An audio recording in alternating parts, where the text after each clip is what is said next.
Idi Amin was the dictator of Uganda who called himself the conqueror of the British Empire in Africa, and hence claimed the title of uncrowned King of Scotland since he struggled against the English. He rose to power with grand promises, vowing to usher in a new dawn of peace, stability, and prosperity for Uganda. Charismatic and bold, Idi Amin captivated many with his nationalist rhetoric and appeal to the common man. But the reality that unfolded was not one of hope, but of horror. Rather than leading Uganda toward progress, Amin dragged the nation into chaos, brutality, and economic collapse. His rule would come to be remembered as one of the most terrifying in modern African history.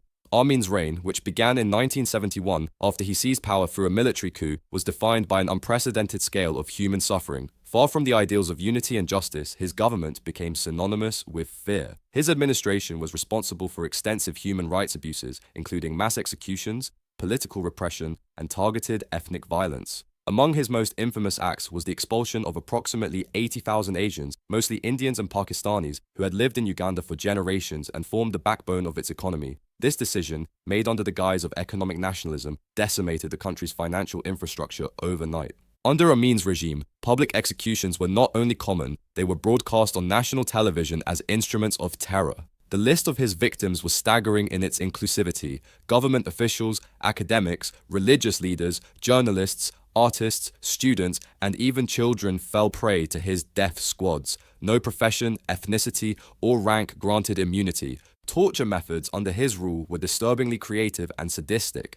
Victims were routinely beaten to death with sledgehammers, and gruesome photographs of the torture sessions were reportedly kept by Amin himself as trophies. He was known to bury people alive, force others to consume the flesh of their comrades, and feed dismembered bodies to crocodiles in Lake Victoria, where thousands of corpses would later wash ashore.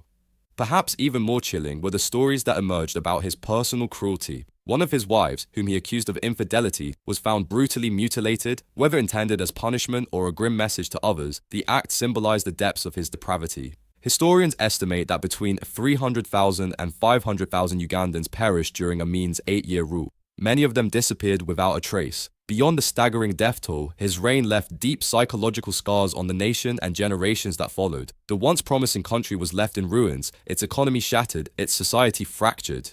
Amin's downfall came in 1979, when Ugandan exiles and the Tanzanian army launched a successful military campaign to remove him from power. He fled to Libya and later settled in Saudi Arabia, where he lived comfortably in exile. In a cruel twist of fate, the man responsible for so much suffering never faced trial, never saw a courtroom, and never answered for his crimes. He died in 2003 in Jeddah, Saudi Arabia, having spent nearly a quarter of a century in peaceful seclusion, a deeply ironic end for one of the 20th century's most infamous tyrants.